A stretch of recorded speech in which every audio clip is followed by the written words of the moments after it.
Magandang araw po sa inyong lahat, mga kapanalig. Welcome po muli sa ating sama-samang pagninilay dito sa ating Lectio Divina. Ako po, si Sister Vanji. At ako naman po, si Sister Lo. Kumusta na po kayo? Sana okay lang kayo dyan. Nabubuhay ng masaya sa bisa ng malakas na pananalig sa Diyos Ama na hindi nagsasawang magmahal sa atin araw-araw. Yes, mga kapatid. Kahit pa paano magandang buhay dahil may Diyos tayong nag-aaruga sa atin. Amen? Amen! Kaya kahit anong problema ang darating sa ating buhay, huwag tayong bibitiw. Piliin natin ang positibong pananaw. Kaya natin ito sa tulong ng Diyos. Kasama natin ang Espiritu Santo na nagdidilig ng pag-asa sa ating puso araw-araw. At hindi pa. Sa tulong niya, nagagawa rin natin ang mga mabubuting bagay na ipinapagawa sa atin ng Diyos. Limbawa, ngayon po ay nasa ika-56 episode na tayo ng ating Lectio Divina. Last year, di natin alam kung maabot tayo dito, di ba? Kaya mga kapanalig, think green tayo palagi. Correct ka dyan, Sister Vanji. Siya nga pala, next year, 2025, we will celebrate the Jubilee Year, Pilgrims of Hope. Hopefully, maghahatid ito ng lakas sa ating pananampalataya at pag-asa. Lalo na sa mga kapatid natin na naghihirap dahil sa sitwasyon ng gyera at mga evacuation. More than ever, kailangan nating kumapit ng mahigpit sa salita ng Diyos. Ang Ebanghelyong pagninilayan natin ngayon ay nagbibigay sa atin ng consolation. Magdasal muna tayo. Sa ngalan ng Ama, ng Anak, at ng Espiritu Santo. Amen. Kamahal-mahalang Ama, maraming salamat na Ikaw ay Diyos at inampon mo kami bilang iyong mga anak ay Jesucristong anak mo. Araw-araw binibigyan mo kami ng bagong buhay at pagkakataong makapakinig sa iyong salita. Tulungan mo po kaming maunawaan ang nais mong ipabatid sa amin. Sa tulong ng iyong banal na Espiritu, maging bukas nawa ang aming kaisipan sa katotohanan upang patuloy kaming manalig sa iyo kahit mahirap maintindihan ang mga bagay na pinahihintulutan mong mangyari sa mundo at sa aming personal na pamumuhay. Palakasin mo po ang aming pananampalataya at pag-asa, lalo na sa mga kapatid naming nawawalan nito. Inihiling namin ito sa pamamagitan ni Kristong anak mo na nabubuhay at naghahari kasama mo at ng Espiritu Santo magpasawalang hanggan. Amen. Sa ngalan ng Ama at ng Anak at ng Espiritu Santo. Amen. Pagbasa mula sa Ebanghelyo ni San Juan, chapter 14, verses 41 to 51. Nagbulong-bulungan ang mga Hudyo tungkol sa kanya, sapagkat sinabi niyang siya ang tinapay ng buhay na galing sa langit. Winika nila, hindi ba ito si Jesus na anak ni Jose? At nakikilala natin ang kanyang ama at ina. Bakit sinasabi niyang siya ay nanaong buhat sa langit? Ani Jesus sa kanila, huwag sana kayong magbulong-bulungan. Walang makalalapit sa akin kung hindi aakitin ng Ama na nagsubo sa akin. At siya ay bubuhayin ko muli sa huling araw. Nasusulat sa mga propeta at matuturuan silang lahat ng Diyos. Ang sino mang nakinig sa Ama at natuto sa Kanya ay lumalapit sa akin. Walang sino mang nakakita sa Ama, kundi yaong nanggaling sa Diyos. Siya nga ang nakakita sa Ama. Tunay na tunay kong sinasabi sa inyo na ang sumasampalataya sa akin ay may buhay na walang hanggan. Ako ang tinapay ng buhay. Ang inyong mga magulang ay kumain ng mana sa ilang at namatay. Ito ang tinapay na bumabang galing langit, upang ang sino mang kumain ito ay huwag mamatay. Ako ang tinapay ng buhay na galing sa langit. Ang kumain ng tinapay na ito ay mabubuhay magpakailanman.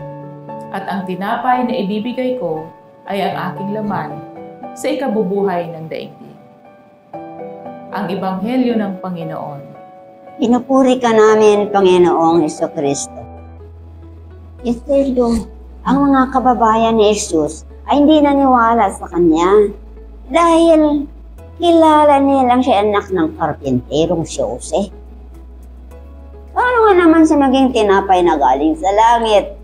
Logical naman pag-iisip nila, hindi ba? Tama. According to human logic and human appearances. Ngunit, ang katauhan ni Jesus ay higit sa human logic and appearances. Una, hindi siya anak ni Jose. Ikalawa, galing siya sa amang makalangit. Pinadala siyang sugo upang sumampalataya sa kanya ay magkaroon ng buhay na walang hanggan. At ginamit niya ang tinapay upang ipaliwanag ang buhay na walang hanggan. Naisip ko lang, talagang magaling na guro si Jesus. Sinikap niyang i-adjust ang kanyang mensahe sa kaisipan ng mga tagapakinig. Kailangan natin ang tinapay araw-araw upang mabuhay. Ang tinapay na ibibigay niya ay hindi mauubos. Bagkus, magbibigay ng buhay na walang hanggan. Hindi katulad ng mana sa disyerto na kinain ng mga Hudyo, ngunit namatay rin sila. Espesyal itong tinapay na ito, tinapay na buhay, sapagkat ang ibibigay niya ay ang kanyang laman para sa ikabubuhay ng daigdig. Nako, matindi itong pahayag ni Jesus. Ang tinapay ng buhay ay ang kanyang laman. Lalong na-confuse sa mga nakinig. No wonder, iniwanan siya ng maraming disipulo. Mr. Banji, mahirap talagang magkatugma ang pag-iisip ng mga Hudyo at ni Jesus. Ang mga Hudyo ay nangungusap bilang tao, samantalang si Jesus ay nagsasalita bilang Diyos. Ang alam lang nila ay si Jesus, anak ni Jose. Kaya imposible ang mga sinasabi niya. Sa mga kababalaghang ginawa ni Jesus at nasaksiyan ng mga Hudyo, hindi sumagi sa kanilang isipan ang magtanong, sino kaya itong taong ito? Paano siya makapangako na magbigay ng buhay na walang hanggan? Sinikap ni Jesus na itaas ang antas ng kanilang kaalaman tungkol sa Kanya, na siya'y ang anak ng Ama. Ngunit akala ng mga Hudyo, alam nila ang lahat. Hindi nila kaya ang magpakumbaba. Kaya hindi nila naintindihan si Jesus. Katulad ng mga Hudyo, tayo rin ay naghahanap ng tinapay na ating ikabubuhay. Ang ating buting Ama ay palaging nakahanda magbigay ng ating pangangailangan upang tayo'y mamuhay ng maligaya, hindi lang dito sa lupa, kundi hanggang sa langit. Lahat ng mga grasyang material at spiritual ay nakalaan na. Kailangan na tayong manampalataya kay Jesus kahit hindi natin naiintindihan ang kanyang mga pahayag. Sister Banji, hindi ba sa Eucharistia, sa oras ng konsagrasyon, sinasabi ni Jesus sa pamamagitan ng pare, ito ang aking katawan. At sa pagtaas ng alak, ito ang aking dugo. Ang makikita natin sa kanyang katawan ay ang maliit na hostya at ang kanyang dugo ay ang alak. Ngunit nananampalataya tayo na iyon ay si Jesus. Body, blood, soul, and divinity. Ayon sa aral ng Santa Iglesia o ng ating inang simbahan. Ang pananampalataya ay nagbibigay sa atin ng spiritual eyesight. Nakikita ng ating espiritu ang hindi nakikita ng ating human eyesight. Sa ating pagtanggap ng tinapay na buhay, lumalakas ang ating inner self at nadarama natin ang ligayang makalangit, makapanalig. Hindi ba ito ang ating nararanasan sa ating pagtanggap kay Jesus sa Eucharistia? Ngayon, suriin natin ang ating pananampalataya kay Jesus, ang tinapay ng buhay. Naniniwala ba tayo na ang Eucharistia ay bukal ng lahat ng mga grasya? Na mas matindi ang pagnanasa ni Jesus na magbigay sa atin ng grasya kaysa sa ating paghihintay na tumanggap nito? Kinauuhawan ba natin ang makipag-ugnayan sa Kanya? Sa loob ng simbahan, nakafokus ba sa Kanya ang ating atensyon? At sa labas ng simbahan, tayo ba ay nagiging tinapay ng buhay rin sa pamamagitan ng pagtulong sa ating kapwa? Sa ating paglalakbay, marami pa tayong haharapin ng mga pagsubok. Huwag tayong matakot. Sa Eucharistia, nariyan ang ating lakas. Manalig tayo sa Ama. Lumapit tayo kay Jesus. Tinapay na buhay na galing sa langit. Ngayon po ay pagpatuloy natin ang ating pagninilay sa Ebanghelyo sa pagbabahagi ng ating mga panauhin, sina Sis Myla Angcola Balbuena at Sis Divina Gracia Pareha, parishioners at church workers ng Our Lady of Fatima Parish, Pasay City.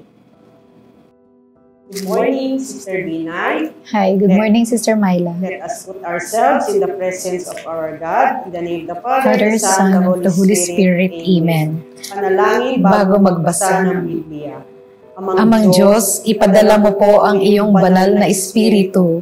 Tulungan mo po akong magnilay sa iyong salita ng may pananampalataya.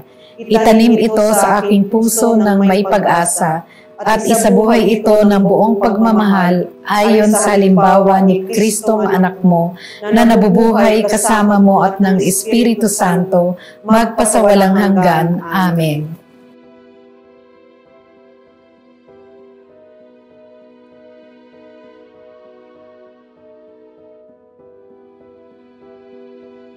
Ay naman, Sister Binay, at tayo na ay dumako sa pagbabasa ng ating Ebanghelyo sa araw na ito.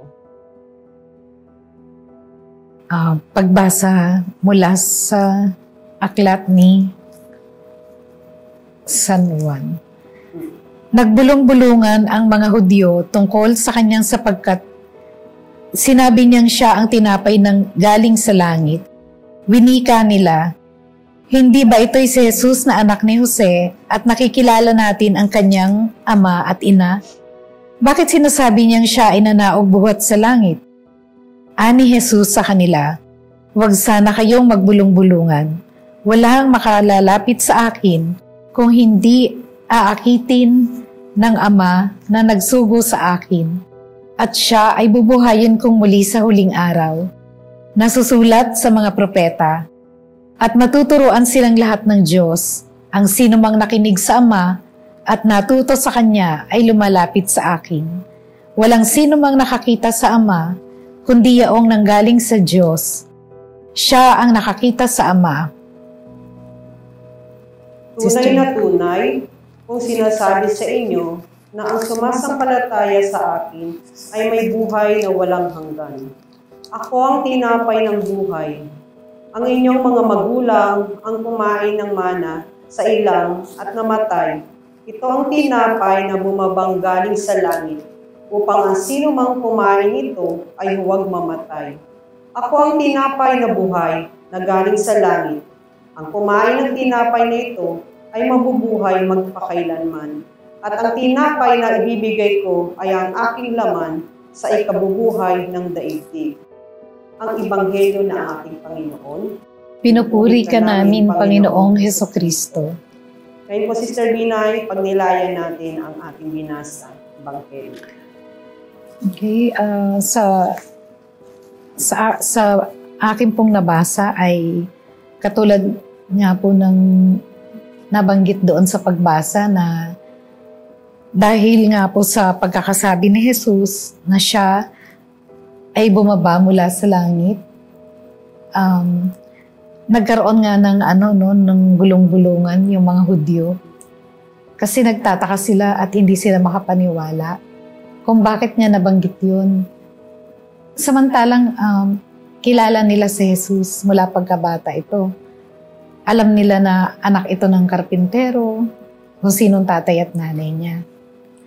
Na kung ikukumpara natin sa pangkasalukuyang panahon, ganun talaga yung nangyayari, Hindi ka pwede magsalita ng isang bagay, lalo na kung mulat-mula pa ay kilala ka ng mga tao. Tulad na lang din sa aking sarili, Alam ng mga taong malalapit sa akin ng buhay ko mula pa nung araw, mula nung pagkabata ako. Alam nila yung mga nangyari sa buhay ko, mga pagkakamaling nagawa ko. Pero kahit sabihin na natin binago mo, napagsisihan mo na yung mga nagawa mo, inayos mo yung buhay mo,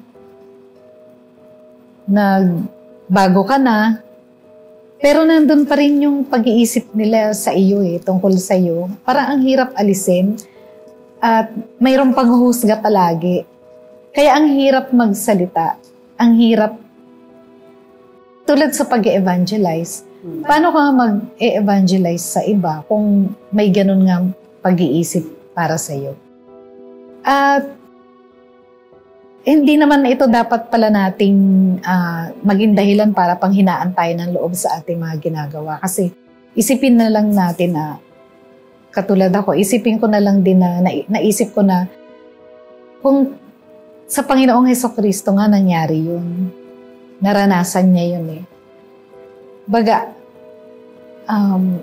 ganun din, kung nararanasan din natin ito, ako kung personally kung nararanasan ko rin ito ay hindi pala ako dapat na ma-discourage sa mga ginagawa ko. Tuloy lang sa mga ginagawa. Basta alam natin na tama yung ginagawa natin, sige lang. At dito rin sa nabasa ko, na-realize ko rin na wala rin pala tayo talagang magagawa kung hindi gagalaw ang Panginoon sa buhay natin para maisa puso at maisa isip natin siya.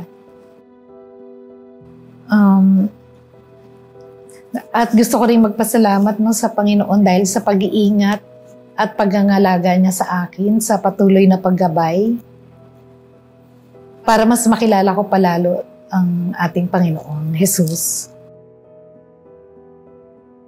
At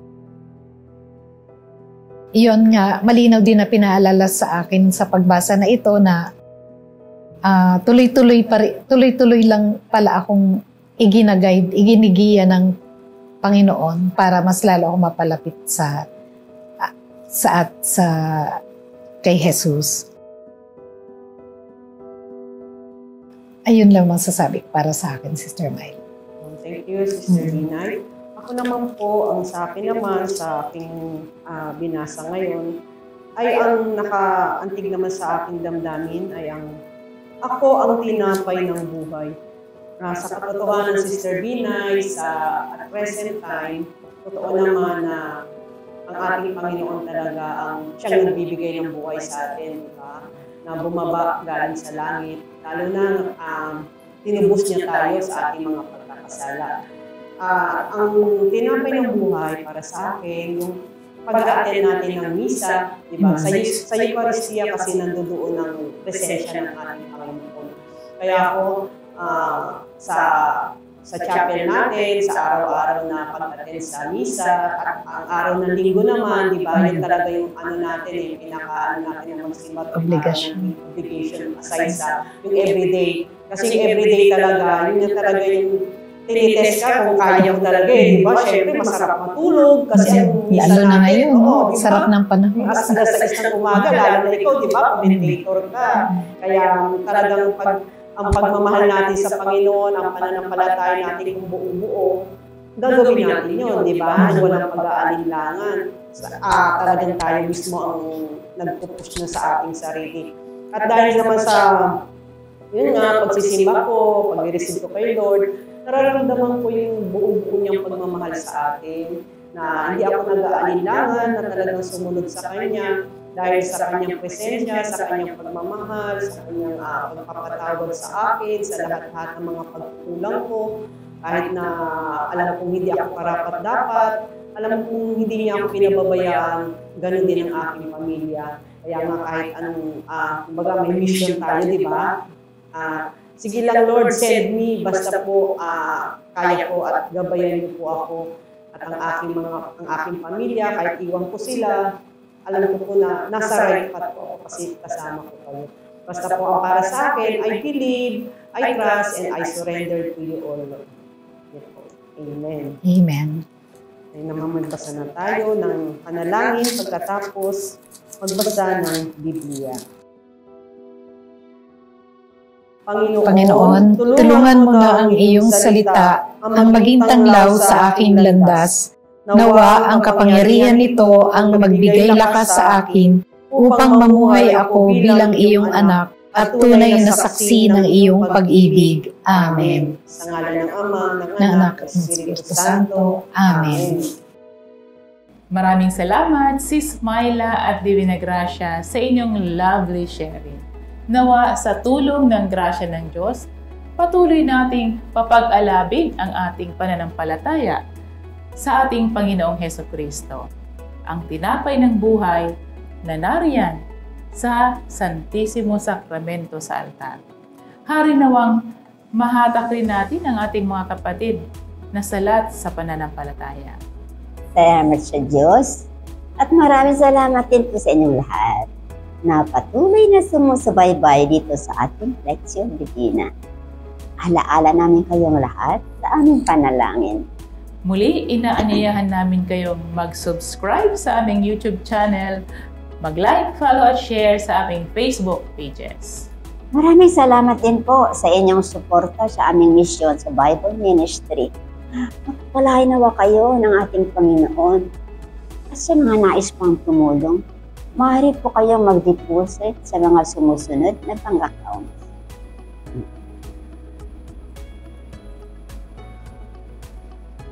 Manalangin tayo sa ngalan ng Ama at ng Anak at ng Espiritu Santo. Amen.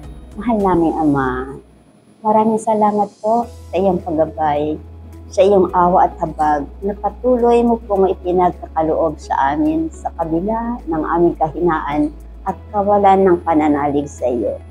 Ipinauubaya namin sa iyo, O Ama, ang aming Santo Papa, ang mga pinuno ng simbahan at ng mga bansa, ang mga pamilya, ang mga kabataan, ang mga teachers, ang mga missionaries, ang mga media practitioners, ang mga may sakit at mga caregivers, ang mga inaapi, ang mga nagdurusa, ang aming mga taga-subaybay, at mga higit na nangangailangan. Sa tulong ng iyong banal na Espiritu, maging matatag nawa kami sa aming pananampalataya. Bigyang lakas mo po ang mga pari, missionaries, catechists, evangelists. Tulungan mo po kaming maisabuhay ang aming pananampalataya at maibahagi ito sa mga kapatid na nanghihina na. Patuloy mong ipadama sa amin ang iyong pag-ibig at ang kapayapaan sa pamamagitan ni Kristong anak mo na nabubuhay at naghahari kasama mo at ng Espiritu Santo magpasawalang hanggan. Amen. Sa ngalan ng Ama at ng Anak at ng Espiritu Santo. Amen. Mga kapatid, muli maraming salamat po. Lagi nating alalahanin, mahal tayo ni Lord. Purihin siya ngayon at magpakailanman. See you next first Wednesday of September at 6 p.m. Here in this FB page and YouTube.